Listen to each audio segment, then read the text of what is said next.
because of the assets. I would still, having said that, although it could be, I'm going to lean more towards a no than a yes. Here's why. Interesting. I'm looking at the Dallas Mavericks, and I'm looking at Anthony Davis, Kyrie once he's returned. If Cooper Flag is a speck of what the hell we think he is, and we think he is going to be great, look out for the Dallas Mavericks. The Houston Rockets, which we'll get into later, just acquired Kevin Durant, and you kept Şengün, and you kept Amin Thompson, and you kept Van Vliet, and you kept Jabari Smith. I mean, they're not going away. We look at that. Those two teams really stand out in my mind. Can't summarily dismiss Minnesota with Ant-Man. You know Alex Rodriguez and those boys are going to try to make some moves to buffer their roster to help him out. So you got to pay attention to that. OKC is still there, of course, but I'm just looking at the West itself. It's just as wild as it was this year. I think it's going to be just as wild next year. So what's the first thing you need to do when you have a championship team? You got to hold them together, right? So in the next couple of weeks, they are in position to sign Shea to a contract extension. It's going to be huge. Yes. It's going to be the largest one ever. He's going to be years in that contract where he's over $70 million. 2, they got Chet Holmgren, who they can sign to an extension this summer. Jalen Williams, who they can sign to an extension this summer. They're going to lock those 3 guys in for 5 years. Now, with the way the league is structured right now, they're trying to squeeze teams out. They're trying to squeeze because of the second apron. Even if the Thunder lose some of these role players, even if they can't keep, and I'm not going to speculate who they may or may not, because of the 15 first-round picks. I mean, guys, they have the 15th pick in this draft on Wednesday. I mean, who knows? Maybe they draft a guy there that ends up being really great for them. Maybe they don't. They got 14 more first-round picks in the next 7 years. They got guys sitting out right now who can contribute. Because, like, if you think about the last really great team that lasted for 10 years, you're talking about the Spurs, the 2000s. You go back to the Bulls. Look at the players that were supporting Tim Duncan and Manu Ginobili and Tony Parker in 2014, completely different than the ones that were supporting them in 2007. The Bulls in the 90s totally flipped that team over around Pippen and Jordan because they were able to bring in extra players. The Thunder are in position to do that, even under the current rules. So Stephen A. brings up a good point. We are in the parity era. Not only have we not had a repeat champion, Molly, we haven't had a team in these last 7 make it out of the second round. Yeah. So I'm not giving them anything, but they are best positioned probably since the Warriors 10 years ago with the young players they had under contract control to do something special. I would agree with you. I think they're in the best position. Hear me out on this one, though. I think the days of the dynasties are kind of over. Mm-hmm. Knocking on the door is one thing. Remaining healthy is another. And I think body types have a lot to do with remaining healthy. We'll get into the whole Tyrese Haliburton conversation. Look what happened to Steph Curry this year. Look what happened to Aaron Gordon this year. One guy tried to fight through it.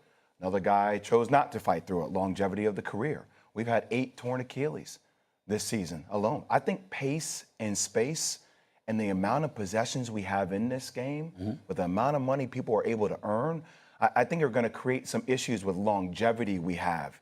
And seeing these dynasties, to me, a dynasty is 3, right? It's 3 in a certain amount of years. You start winning 3. So health plays so much into that with contracts. Is it 3 straight or 3 in 5 years, 3 in 4 years? I'm down with 3 and 5 years. All right. I think 3 and 5. Well, go ahead. Go ahead. No, I would say this to you.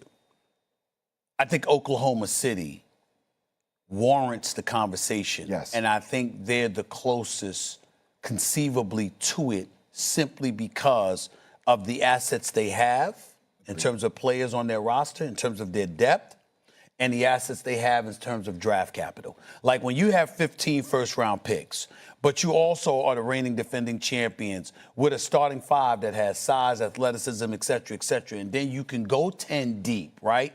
That means you can afford to suffer to some degree. Of course, you don't want Shea going or whatever, but you don't want Jalen Williams going. But you can afford a lot of things other teams can't afford because of the assets that you have. Everybody can't say that.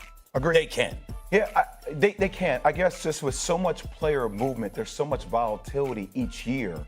Like, think about what just happened with Houston, just adding KD. We still don't know where Giannis is going to be. There's still so many conversations because it's so, how do you say it? Fluid. It's fluid. It's fluid every year. It's fluid. So 7 champions in 7 years. I just don't know if all of a sudden we're going to see consistency for the next 5. Yeah, let's dive into that injury conversation because it's very concerning. Devastating to see Tyrese Haliburton go down with that Achilles last night, considering all of his heroics throughout the playoffs, putting them in position to even be playing in a Game 7 of the NBA Finals. Obi Toppin crushed when he saw his teammate go down. We need a Ty out there, and he's been good for us all year. And for him to go down, getting a game like that, it's like it sucked the soul out of us. I ain't gonna say out of everybody, but I don't feel like I played good because I was thinking about it the whole day, and I felt like it was my fault. The reaction around the sports world all shared in heartbreak for Hallie as everything was set up for an epic Game 7. Stephen A., obviously we already saw stars like Jason Tatum, Damian Lillard go down with an Achilles. Now Tyrese Haliburton in the biggest game of his life, a Game 7. What was your reaction when it happened? Obviously you were there in person. I threw up my hands. I was so hurt for the brother. I really, really was, because, you know, I'm one of those guys that I love. The Game 7, the moment, the adrenaline, the fervor of the fans outside, just the atmosphere. And it's like, yes. And now let's get it on. It's Game 7. It's no excuses. It's nothing. It's all here for you. And I just said to myself, when he went down like that, it's like, how you going to overcome this? It's and like he was balling. And he was balling. That's it. Three of his first 4 shots, 3-pointers. And you saw the way he was going. It was like, oh, my goodness, he came to play tonight. This ain't Game 5. He came to play. You're going to have to be great to beat them with Tyrese Haliburton looking like this. So it was going to call for SGA and the crew to summon up something extra to do it. And then he goes down like that. And it wasn't like it was the calf strain. When he fell down and he laid down and he started banging his hand on the floor, you're like, whoa, this is really, really bad. Then you obviously saw them helping him off the court, and you was like, it's over. He's done. And in everybody's eyes, it looked like a torn Achilles. And your heart just, you felt, and I saw his dad. His dad was crying. He was devastated and stuff like that. And, obviously he was crying. He was just miserable and all of this stuff. You saw it deflated. Give the Pacers credit, though. They fought, and they were fighting immediately after he went out. Obi Toppin, he could have played better. No points, 4 shots. After the way that he had been playing throughout this finals, that was a disappointment. But we understand where he's coming from. You look at Miles Turner and Nesmith, they could have played better. The moment just seemed a bit too big, but it would not have felt that way. Cheers.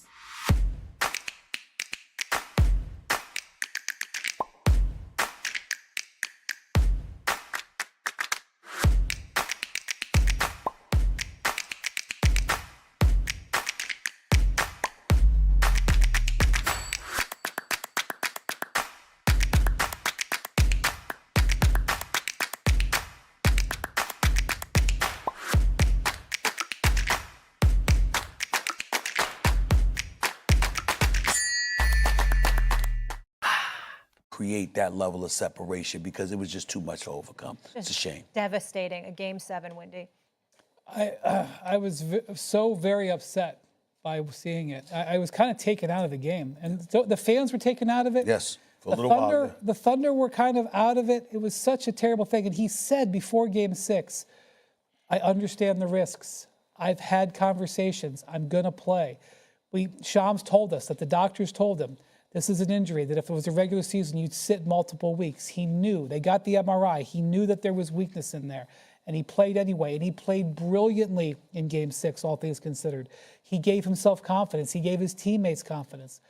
And as you said, Stephen A., we know that when Tyrese Haliburton gets off to a good start, he plays great. And we know when he scores over 20 points, they're very hard to beat. Mm-hmm. He had 9 points in the first 6 minutes. To the point where Mark Daigneault, the Thunder coach, was telling his team, get up on him in the huddles. He was saying, I don't care if he's 4 feet behind the line, get up on him. By the way, that play was Shea running out at him because he had been told by his head coach, don't let him have that open shot again. And he was going to the basket, probably to get fouled or score. And that is what we were robbed with. Not only are we robbed about next season, and I don't know what's going to happen with this Pacers team. And when Tyrese went to the back, when he was in the hallway, he was crying. not just because his leg was in so much pain. He was crying because he understood what he had just lost. And that made it a basketball tragedy. And so while we absolutely must celebrate the basketball success story of the Thunder, it is very hard